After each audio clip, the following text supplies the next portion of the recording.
धन्यवाद। संस्कृत के अनुरागियों, आज मैं पुनः, जैसा कि यहाँ लिखा गया है, अलंकार विचार, इस शीर्षक पर कुछ अपना वक्तव्य देने चल रहा हूँ।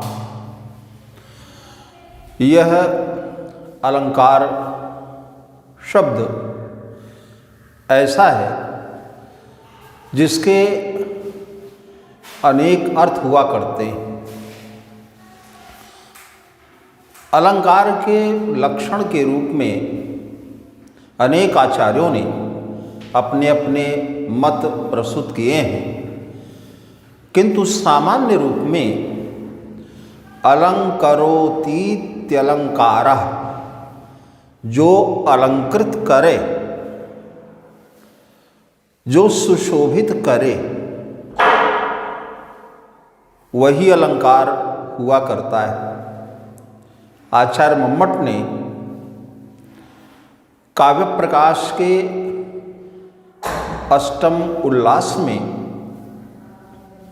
अलंकार का लक्षण दिया हुआ है और वहाँ उन्होंने बताया है कि जो रस के होने पर उनका उपकार किया करते हैं, उपकुर्वन्ति तम संतम येंग द्वारेण जातुचित हारादिवदलंकारास्तेनुप्रासोपमादयः।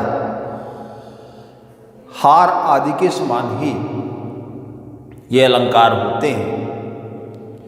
जैसे शरीर में लावण्य है तो गले में पड़ी हुई हार या गले में पड़ा हुआ हार शोभा को अवश्य बढ़ाता है। ये भी अलंकार ही हुआ, जिसको कहते हैं आभूषण, जिसको कहते हैं गहना। और साहित्यिक भाषा में जहाँ पर रस हो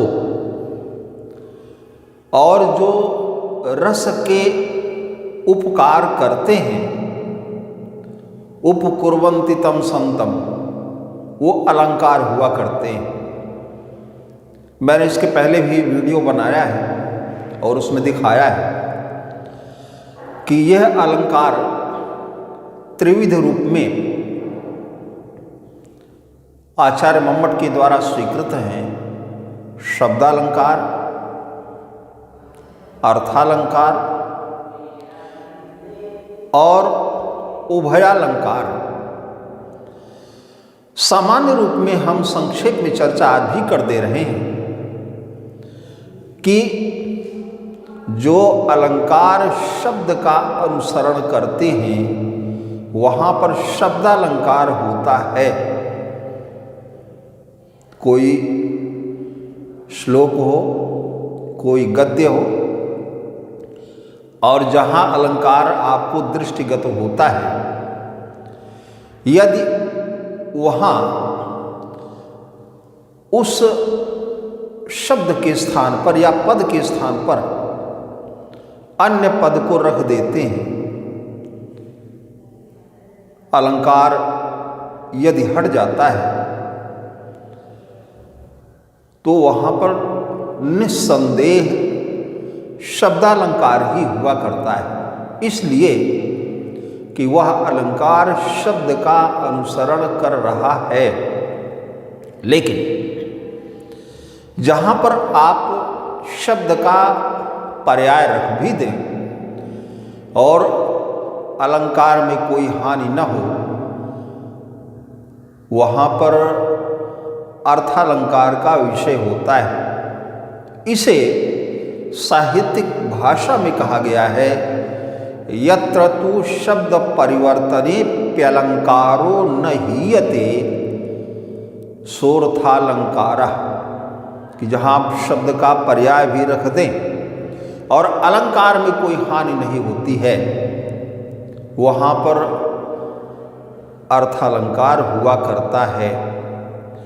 और जहाँ पर शब्दालंकार और अर्थालंकार दोनों का मिश्रण हुआ करता है, जिस श्लोक में या जहाँ गद्य है, तो वहाँ पर ये उभय अलंकार हुआ करता है। आज मैंने एक श्लोक का चयन किया है, जिसके आधार पर हम अलंकार के संदर्भ में आपसे बात करेंगे। यहाँ देखिए, ऊपर तो लिखा है अलंकार विचार, और यहाँ मैंने एक पद्य लिखा है, एक श्लोक लिखा है। लिखा है वागर्थाविव संपृक्तौ वागर्थ प्रतिपत्तये जगतः पितरौ वंदे पार्वती परमेश्वरौ। यहाँ ये जो मैंने श्लोक दिया है, यह महाकवि कालिदास का जो रघुवंशम है, उसी रघुवंशम के प्रथम सर्ग का प्रथम पद्य है। यहाँ ध्यान से सुनने और समझने की आवश्यकता यह है। लिखा है जगतः पितरौ वंदे। जगतः, जगत शब्द है, और जगत शब्द का षष्ठी विभक्ति एक वचन में जगतः रूप बनता है, और चिन्ह का, के, की इत्यादि हुआ करता है। तो जगतः पितरौ, जो संसार के माता पिता हैं। पितरौ पद यहाँ पर ऐसा है जिसको जब तोड़ेंगे तो माता च पिता च इति पितरौ, और पितृ शब्द है पिता पितरौ पितरः। तो यहाँ पर भी तो द्वितीया विभक्ति के द्विवचन में पितरौ रूप बनेगा। तो जगतः पितरौ वंदे। अब ध्यान रखिएगा, हम दोनों को यहाँ पर आपको दिखाएंगे कि एक तो संसार के जो माता पिता हैं, और एक जो संसार के दो पिता के रूप में हैं। ऐसे मैं उनकी वंदना करता हूँ, उनका वंदन करता हूँ। तो जगतः पितरौ वंदे, संसार के माता और पिता की मैं वंदना करता हूँ। कौन, किसकी वंदना?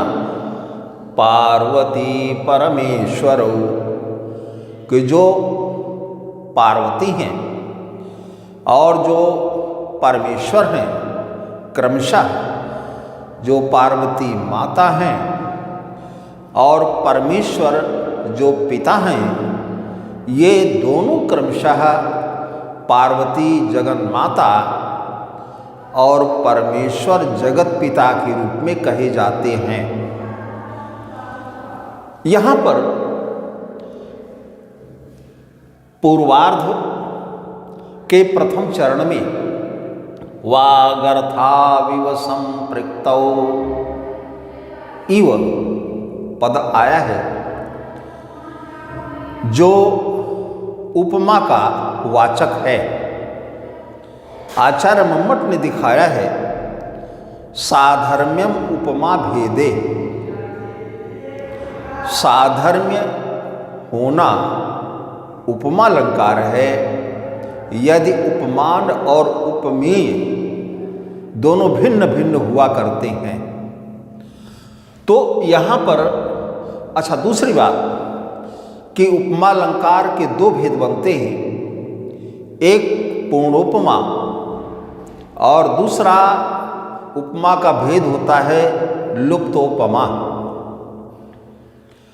तो जहाँ पर उपमान उपमेय साधारण धर्म और वाचक पद, ये उपमा के चार अंग हैं, ये चारों जहाँ पर होते हैं वहाँ पर पूर्णोपमा अलंकार हुआ करता है। और एकस्य द्वयोस्त्रयाणाम वा लोपे लुप्तोपमा, और जहाँ पर एक का किसी या किसी दो का या किसी तीन का लोप हो जाता है, वहाँ पर लुप्तोपमा का विषय हुआ करता है।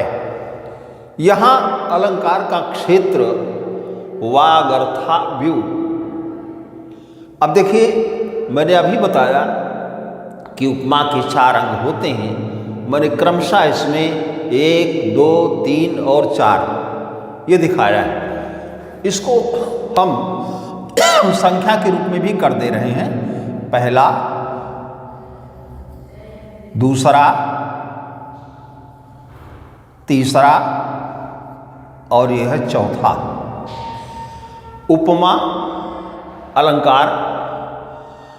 और इस प्रकार से ये ध्यान देने बात है, इसको हम आगे लिख दे रहे हैं। ये उपमा अलंकार है और ये यहाँ पर ये पहला इसका खंड बनेगा। ये ध्यान देने वाली बात है कि यहाँ पहला खंड बनेगा और जो यहाँ इसको फिर से लिख रहे हैं, ये पहला, ये दूसरा, ये तीसरा और ये बनेगा चौथा। उपमा या उपमा के 4 अंग होते हैं। उपमेय, उपमान, वाचक पद और साधारण धर्म, ये 4 हमने लिख दिया।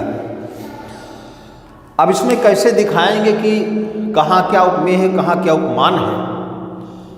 तो वंदना किसकी है? यहाँ पर पार्वती और परमेश्वर की, ये हो गया उपमेय।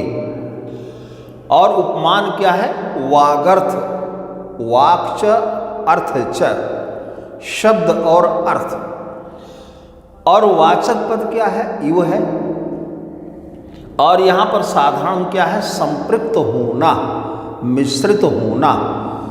जैसे शब्द से कोई अर्थ को अलग नहीं कर सकता, अर्थ से शब्द को कोई अलग नहीं कर सकता, उसी प्रकार से माता पार्वती और भगवान शिव को भी कोई पृथक नहीं कर सकता है। तो जो शब्द और अर्थ के समान संपृक्त हैं, ऐसे। और क्यों ऐसा वंदना क्यों कर रहे हैं? वागर्थ प्रतिपत्तये, शब्द और अर्थ की सिद्धि के लिए मैं संसार के माता पिता पार्वती और भगवान शिव की वंदना करता हूँ। यहाँ देखिए, यहाँ पर ये उपमा अलंकार हो गया। अब इसमें एक विलक्षणता दिखा रहा हूँ। जैसे यहाँ पर लिखा गया पार्वती परमेश्वरौ, इसको हम चिन्हित कर दे रहे हैं या अंडरलाइंड कर दे रहे हैं। इसके 3 खंड बनेंगे। पार्वती परमेश्वरौ, क्या लिखा है? जगतः पितरौ वंदे पार्वती परमेश्वरौ। तो पार्वती परमेश्वर, तो यहाँ देखिए श्लेष अलंकार कैसे हुआ। श्लेष अलंकार वहाँ होता है जहाँ पर शब्द एक ही होता है लेकिन उसके अर्थ अनेक हो जाया करते हैं। देखिए इसमें पहला शब्द कैसे टूटेगा, तो पार्वती च परमेश्वरश्च, यहाँ क्या बन जाएगा? पार्वती परमेश्वरौ। फिर देखिएगा, पार्वती च परमेश्वरश्च पार्वती परमेश्वरौ, कि मैं संसार के माता पिता के रूप में पार्वती और परमेश्वर भगवान शिव की वंदना करता हूँ। तो ये पितरौ शब्द जो है, माता च पिता च, तभी पितरौ बनेगा। और यहाँ पर वंदे है तो ये द्वितीयांत पद है। और पितृ शब्द का भी, जैसा कि अभी मैंने बताया, पितृ शब्द का भी रूप चलाएंगे तो द्वितीया विभक्ति के द्विवचन में वहां पर भी पितरौ पद निष्पन्न होगा। अब यहां देखिए दूसरा श्लेष क्या है, तो यहां अब ध्यान से देखिएगा, यहां पार्वती परमेश्वरौ है तो एक खंड तो टूट जाएगा, बन जाएगा पार्वती प, और दूसरा क्या बन जाएगा रमेश्वरौ। ये दो अलग अलग हम बोल रहे हैं और मिल गए तो हो गया क्या पार्वती परमेश्वरौ। इसी को मैंने तोड़ा हुआ है और लिखा है कि पार्वती पातीति पार्वती पहा। ठीक है ना, मैंने बोला ना कि यहां ये पार्वतीप एक पद है, तो पार्वतीप इस शब्द का क्या अर्थ होगा, तो पार्वती पातीति पार्वती पा, जो पार्वती की रक्षा करते हैं वह है पार्वतीप। कौन, भगवान शिव। और रमाया है ईश्वर रमेश्वर। ठीक है ना, यहाँ पार्वती अलग हो गया और रमेश्वर अलग हो गया। तो मैंने प्रथम रूप में दिखाया कि पार्वती पातीति पार्वती पा, जो पार्वती की रक्षा करते हैं उन्हें कहते हैं पार्वतीप, भगवान शिव। और रमाया है ईश्वर रमेश्वर। रमा इंदिरा लोक माता माँ, क्षीरोद तनया रमा। रमा लक्ष्मी और रमा मान लक्ष्मी के ईश्वर कौन है, भगवान विष्णु। तो यहाँ पर पार्वती शब्द का अर्थ हो गया भगवान शिव, और रमेश्वरा शब्द है तो रमेश्वरा शब्द का अर्थ हो गया भगवान विष्णु। इसलिए जो जगत के युगल पिता हैं भगवान शिव और विष्णु, हम उनकी वंदना करते हैं। गजब की विलक्षण शक्ति है महाकवि कालिदास में। गजब का इन्होंने लिखा हुआ है कि एक ही पद में दो तरह का अर्थ अभी तक निकला, और तीसरा अर्थ देखिएगा। तीसरा यहां ध्यान से देखिएगा तो हो जाएगा, बनेगा पार्वती परस्य, तो बनेगा पार्वती परः। फिर से देखिएगा, यहां पार्वती पर शब्द है और दूसरा क्या है मेश्वरौ। फिर से देखिएगा, बहुत स्लिप करेगा, बहुत ध्यान से सुनने की आवश्यकता है। पार्वती परश्च रमेश्वरश्च। ठीक है ना, फिर सुनिए, पार्वती परश्च मेश्वरश्च। और अब पार्वती पर शब्द है तो इसको कैसे तोड़ेंगे, तो पार्वती पिपर्ति इति पार्वती परः। जो पार्वती का बार बार भरण पोषण करते हैं वो कौन है, पार्वती पर, भगवान शिव। और दूसरा क्या था, मेश्वर। तो मेश्वर शब्द है, मां आ की मात्रा क्या बोलेंगे, मां, और धन ईश्वर, गुण संधि हो जाएगी तो शब्द क्या बनेगा, मेश्वर। वही यहां देखिए, तो हमने क्या लिखा है कि पार्वती पिपर्तीति पार्वती परः, कि जो पार्वती का बारंबार भरण पोषण करते हैं वो तो है पार्वती पर। और दूसरा पद वो है मेश्वरा। तो मैंने यहाँ पर ध्यान देने योग्य बात है कि यहाँ पर पार्वती परः और मेश्वरा, ये हमने अंडरलाइन कर दिया है, पार्वती परः और मेश्वरा। पार्वती परः कैसे बना, पार्वती पिपर्तीति पार्वती परः, जो माता पार्वती का बारंबार भरण पोषण करती हैं वो हैं पार्वती पर, भगवान शिव। और फिर मेश्वरा, मेश्वरा को कैसे दर्शाएंगे, तो अभी मैंने चर्चा किया कि माँ की मात्रा और ईश्वरः गुण संधि करेंगे तब पद बनेगा मेश्वरः। अब ध्यान देने योग्य तथ्य यह है कि माँ यह शब्द है, इसका अर्थ क्या होता है। तो अभी मैंने अमरकोश का वाक्य पढ़ा है, इंदिरा लोक माता माँ क्षीरोदतनया रमा। माँ आया ना, और ध्यान दीजिएगा इसको और हल्का कर रहे हैं, एक पद बनता है माधवः। कभी आपने विचार किया है? तो माँ शब्द का अर्थ क्या होता है? लक्ष्मी। और धव शब्द का अर्थ होता है धवः प्रिया पतिर्भर्ता। तो माँ माने लक्ष्मी के जो पति हैं, लक्ष्मी के जो प्रिय हैं, वो कौन है? भगवान विष्णु हैं। आइए अपने विषय पर आते हैं। तो ये जो तृतीय पद यहाँ टूटा है, पार्वती परश्च मेश्वरश्च, इसको हमने दिखाया पार्वती पिपर्तीति पार्वती परा, कि जो माँ पार्वती का बारंबार भरण पोषण करते हैं वो है पार्वती पर। और मायाः ईश्वरः। अब माया क्या है? माँ पद है और ये आकारांत है। जैसे बालिका का रूप चलता है बालिकायाः, कालिका का रूप चलता है कालिकायाः, रमा का रूप चलता है रमायाः, गंगा का रूप चलता है गंगायाः। कहाँ पर? षष्ठी विभक्ति एक वचन।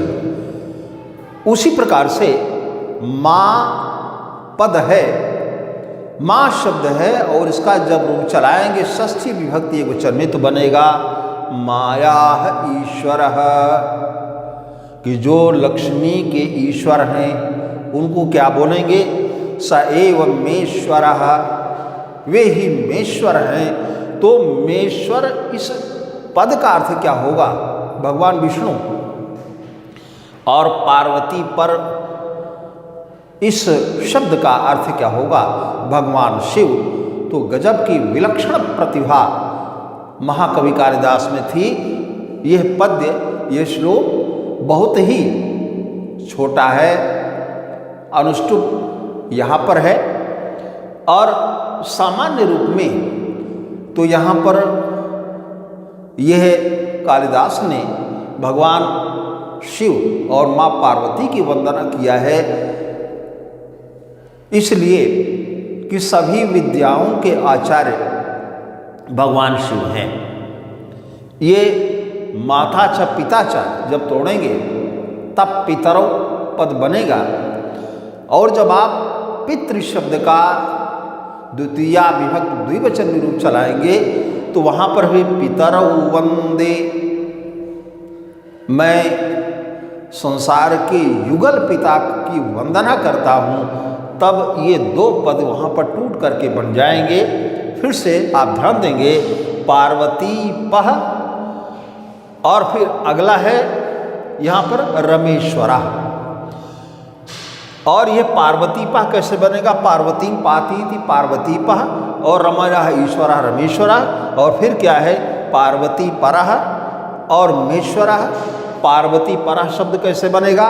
तो पार्वती पिपरती थी पार्वती पह, और माया ईश्वरा मेश्वरा। फिर से कहता हूँ कि संस्कृत भाषा हमारी आपकी गजब की है। क्या विलक्षण शक्ति इसमें है कि जितना ही मंथन करिए उतना ही आनंद आता है, उतना ही इसमें स्वाद प्राप्त होता है। पद्य अनुष्टुप है और बहुत छोटा दिखाई पड़ रहा है, लेकिन इसके अर्थ जब करने लगें तो अर्थ करते चलिए और कोई सीमा नहीं है, आनंद प्राप्त होता चलता है। आज हम अपनी वाणी को यहीं पर विराम देते हैं। इसके बाद फिर हम आगे आपसे मिलेंगे और ऐसे ही साहित्यिक चर्चा आपसे करेंगे। हमको विश्वास है कि यदि आपने मन से हमारी बात को सुना होगा तो इसमें श्लेष अलंकार कैसे 3 रूपों में टूटा है ये आपकी समझ में आ जाएगा। और यहाँ पर ये उपमा अलंकार कैसे है ये पूर्ण उपमा के रूप में कैसे है वो भी आपकी समझ में ज़रूर आ जाएगा। ये हमारी बहुत बड़ी उपलब्धि होगी और इस प्रकार से आप हमारे संस्कृत साधना चैनल को आप सब्सक्राइब कर लीजिएगा और हम लोग आगे मिलेंगे। धन्यवाद।